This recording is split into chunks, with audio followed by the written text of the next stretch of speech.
20 ғасырдың 20-30 жылдарындағы қазақ әдебиетінің дамуы. Зерттеу сұрағы. Қазақ әдебиетінде социалистік реализм қалай көрініс тапты? Қалай ойлайсыңдар? Ақындар мен жазушылардың шығармаларына кеңестік идеология қалай әсер етті? 1920-1930 жылдардағы әдебиеттің қоғам өміріндегі орны мен рөлі. Революцияға дейінгі бүкіл қазақ әдебиетіне тән белгі, қазақ ауылындағы таптық қарама-қайшылықтарды сынау, бүкіл қазақ халқының ортақ мүдделері мен ортақ мақсаттарын білдіру еді. Революцияға дейінгі әдебиеттің дем берушілері мен көсемдері Ахмет Байтұрсынұлы мен Міржақып Дулатұлы болды. Қазақтың жас жазушылары соларға қарай еліктеп, олардан көп нәрселерді үйренді. Қазақ демократиялық әдебиеті ақпан революциясы мен Қазақстанды кеңестендіру аралығында өзінің жоғарғы даму шегіне жетті. Сол кезеңдегі әдебиеттің көрнекті өкілдері Жүсіпбек Аймауытов, Қошке Кемеңгеров, Мағжан Жұмабаев, Сұлтанмахмұт Торайғыров еді. 20 жылдардың ортасында қоғам өміріндегі әдебиеттің орны мен рөлі жөніндегі пікірталастар өрши түсті. Бұл пікірталастың барысында Мағжан Жұмабаев, Жүсіпбек Аймауытов, Ахмет Байтұрсынұлы, Әлихан Бөкейхан, Шәкәрім Құдайбердіұлы, Қошке Кемеңгеровтер ұлтшылдар ретінде айыпталды.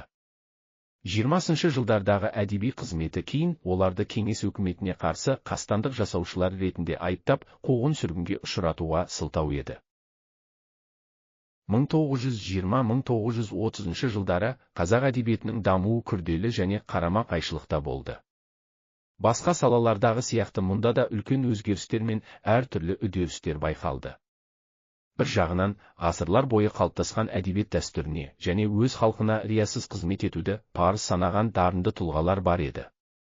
Екінші жағынан, бірқатар зиялы қауым өкілдері идеологиялық қысым көріп, кеңес өкіметінің қолшоқпарына айналды. Олар халыққа қарапайым тілмен революцияның маңызын жеткізуіне тиісті болды. Сәкен Сейфуллин, Бейімбет Майлин, Сәбит Мұқанов тағы басқа жаңа қоғам құру барысындағы өзгерістерді үлкен әсермен қабылдап, оны өздерінің шығармаларына арқау етті. Ал Мұхтар Әуезов, Мағжан Жұмабаев және Жүсіпбек Аймауытов шығармашылығында кеңестік реализм жанрында сол дәуірдің қарама-қайшылықтары орын алды. Қазақ прозасының дамуы. 1920-1930 жылдары кеңестік өмірді жырлаған проза жанры ерекше қарқын алып, іргелі туындылар жарық көрді. Мәселен, Сәкен Сейфуллиннің Асау тұлпар өлеңдер жинағы, Бақыт жолында Қызыл сұңқарлар пьесалары, Тар жол, Тайғақ кешу атты тарихи мемуарлық романы, Альбатрос, Қызыл ат кітаптары басылып шықты. Сәкен Сейфуллин қазақ кеңестік әдебиетінің қалыптасуы мен дамуына елеулі үлес қосты. Қызыл ат кітабында 30 жылдардың бас кезінде Қазақстанның ауыл шаруашылығында болған асыра сілтеу оқиғалары сынға алынған. Тар жол, Тайғақ кешу романында қазақ халқының отаршылдыққа қарсы күресі, өлкедегі кеңес өкіметінің орнығу жолдары шыншылдықпен суреттелінген. Қазақ әдебиетінің көрнекті өкілдерінің бірі Бейімбет Майлин көркем әдебиеттің барлық саласында дерлік қалам тартып, артына мол әдеби мұра қалдырды. Раушан коммунист, Шұғаның белгісі, Құлтай болыс, Азамат Азаматыч, Гүлденсе ауыл гүлденеміз бәріміз, Кедей, бер, Мырқымбай қолыңды, Азат әйел тағы басқа шығармаларында қазақ революциясының алды, одан кейінгі кездердегі аласапыран оқиғаларға толы қазақ ауылдарының тұрмыс тіршілігі өзіндік өрнек тапты. Аса көрнекті қазақ жазушысы Жүсіпбек Аймауытовтың жаңа дәуірдегі қазақ прозасын, әсіресе роман жанрын бастаушы есебіндегі орны үлкен. Қартқожа, қазақ кеңес романының басы. Онда 20 ғасырдың басындағы әлеуметтік революциялар кеңдегі тартыс жолынан өтіп, қоғамдық шындықты түсінуге ұмтылған қазақ жасының өмірі суреттеледі. Жүсіпбек Аймауытов Ақбілек романында қазақ әйелінің жаңа дәуірде өз бақытын табуы туралы айтады. Мансапқорлар пьесасында мансап үшін күрескендердің зұлымдық істерін әшкере етеді. Жазушының ел қорғаны пьесасы азамат соғысы кезеңінің оқиғаларына арналған. Ол қоғам қайраткері ретінде халық ағарту жүйесінде қызмет ете жүріп, жас ұрпақты өнерге, білімге, ғылымға баулуда да көп еңбек сіңірді. 1920-1930 жылдарындағы қазақ әдебиетінің дамуына Қазақстан жазушылар одағының құрылуы игі әсер етті. жазушылардың жұмысын ұйымдастырып, басшылық жасайтын қоғамдық ұйым алғашында 1925 жылы Қазақстан пролетариат жазушыларының ассоциациясы болып құрылды. Оның алғашқы басшылары Сәкен Сейфуллин, Бейімбет Майлин. 1932 жылы Қазақстанның кеңестік жазушылар одағы ұйымдастырылды. 1934 жылы Қазақстан кеңес жазушыларының бірінші съезі өтті. Поэзия мен драма жанрының дамуы. Қазақстан жазушылар одағының құрылуымен қазақ кеңес әдебиетінің сан салалы жанрлары өркендей бастады. Қазақ әдебиетінің негізін қалаушылардың бірі Ілияс Жансүгіров, заводта, бүгінгі дала өлеңдерінде жаңа құбылыстың ішкі сырларын халықтың рухани өмірімен қабыстыра, сабақтастыра білді. Кек, Түрксіб, Исатай Махамбет сияқты драмалық шығармаларында бас бостандығы үшін күрес, таптық тартыс, революциялық жеңісті тұрақтандыру идеясын жаңа қырынан танытты. Ілияс Жансүгіровтің күйші, құлагер поэмалары 1930 жылдардағы қазақ поэма жанрын шырқау биікке көтерген классикалық шығармалар.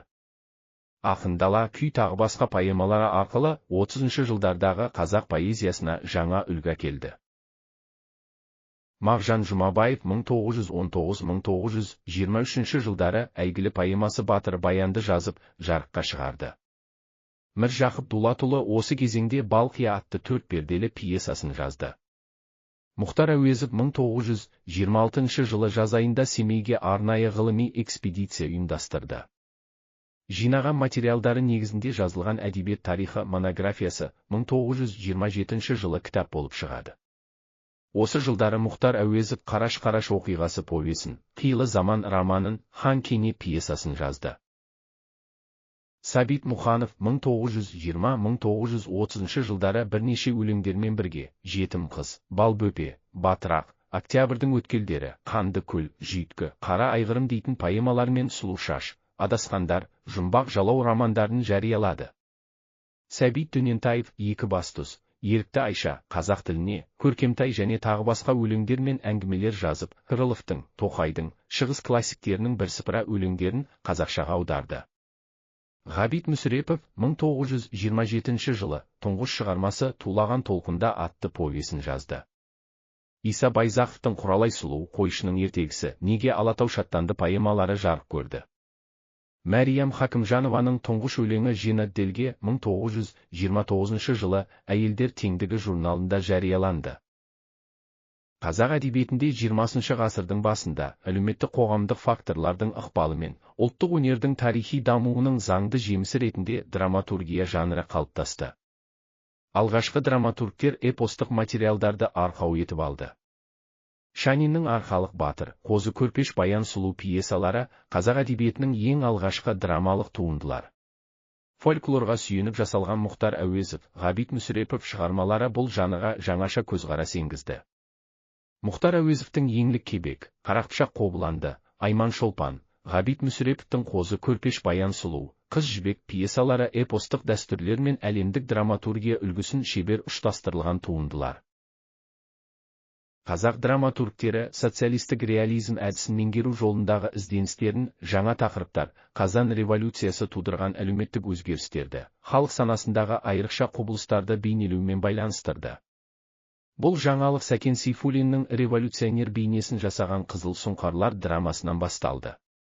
Мұхтар Әуезов қыр суреттері, Оқыған азамат, Кінәмшіл бойжеткен, Бәйбіше тоқал, Қарагөз, Қаралы сұлу тағы басқа пьесаларында жаңа адамды, кеңестік шындықты, өзгерген қоғамдық құрылысты арқау етіп алған. Драма өмір құрылысын шиеленіскен тартыстар үстінде жинақтап, кейіпкерлердің әрекеті арқылы бейнелейтін әдеби жанр. Проза қара сөзбен жазылған көркем шығарма. Сұрақтарға жауап беріңдер.